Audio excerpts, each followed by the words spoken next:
For today's Thankfulness Challenge, I am thankful that I live in the country.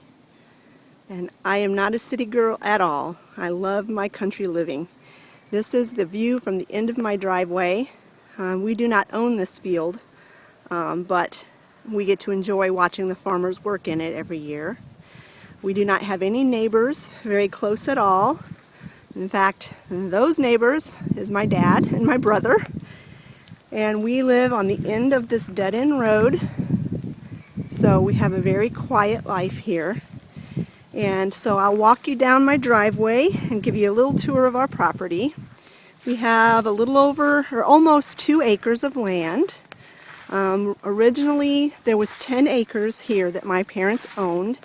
They have 6 children, and 20-something years ago, they decided to subdivide the property into 6 pieces as evenly as possible and deed it over to each one section to each of their kids. And I am the second to youngest, and they were allowed to choose from oldest to youngest. And my oldest brother, he got the property where my parents' house is at. And then it went on down the line, and I had this choice and then the choice next door, and I chose this property. And so it is in our name, but I can't remember what it's called, it's some legal term where we it's in our name and we pay the property taxes on it. But if we were to want to sell it, we would not be allowed to sell it till after both of my parents have passed away. And then there's also a clause in there that says we have to give first option to buy to one of our siblings before we allow it to go to a stranger. But there's no chance of that happening for me. This is where I plan to live my entire life. I absolutely love it out here. I love all of the trees. I love that we are quiet. It's a quiet neighborhood. No neighbors really to speak of, and not a whole lot of traffic down this country road. I absolutely just love living here, and I would never leave. These are some hostas that I planted years ago, and they do pretty well there, although I think they could stand to have a little bit more sun. Over here are some, I call them tiger lilies or day lilies, and they were the first original clippings that I planted here were some of the original ones that were planted around my parents' house from when they first moved on this property over 50 years ago. And so I took a cutting and I planted them here, and they just keep spreading and spreading every year. And they did better at first because they do like full sun, and as time has gone by, these trees all around here have grown up bigger. So they don't do quite as well now as they used to do. I really should transplant them somewhere else, but that's really more work than I really want to do. So then we should come down our driveway. Here's our house. We've lived in this particular house for 19 years. Before this, we lived in a single wide trailer that was on this property, and we are always knowing that eventually we were going to put a house up. And when Travis was a baby, and he will be 19 in February, we put this house up. We dug a basement, put this house up, and we moved in on Halloween 1998 on Halloween day. We moved into this house. And since then we've done lots of improvements. We put this nice deck on the front. We finished the basement. So yeah. Then over here, you've seen this a lot of times, is the brooder house.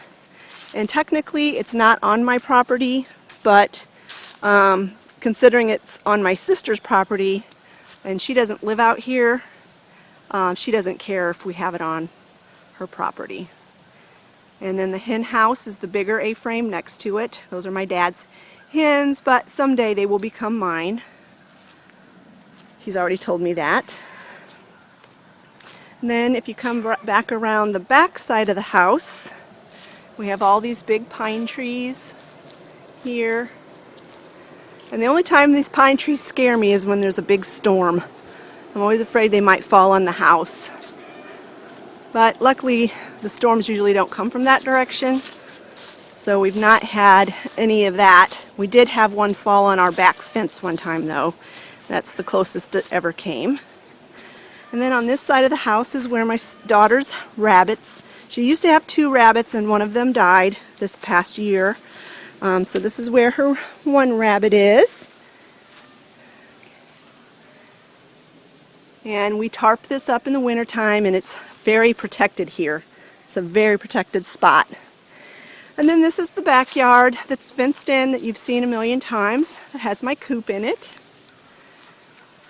And our property runs from like halfway through these woods on this side, and then my 2 brothers, my one brother owns this section and my other brother owns that section, and neither one of them live on their property. So that's basically all just woods over there.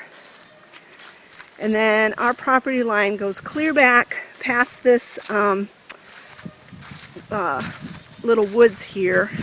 I'll take you out past to the back property line. Someday we want to get some goats and fence them off into this section here because it's full of raspberry briars and poison ivy, and those are 2 things that goats really like to eat. So someday we want to get some goats to put in that section and kind of clear the land. You see the leaves falling? I don't know if you can catch that on the video or not. Of course, there's the back side of my coop, my chickens and ducks. And then this is a burn pile my husband always has for burning brush, because there's always, in the country, there's always brush somewhere that needs to be cleaned up.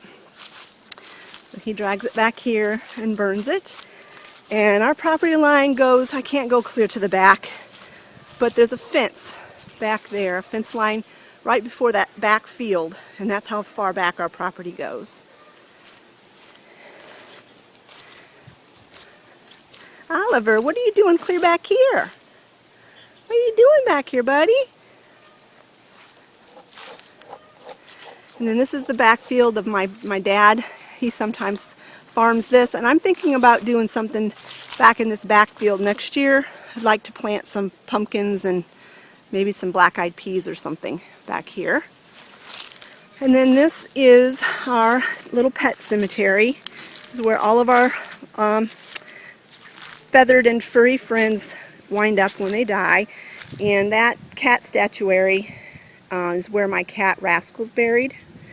I used to have cats in the house before I realized I was allergic to them.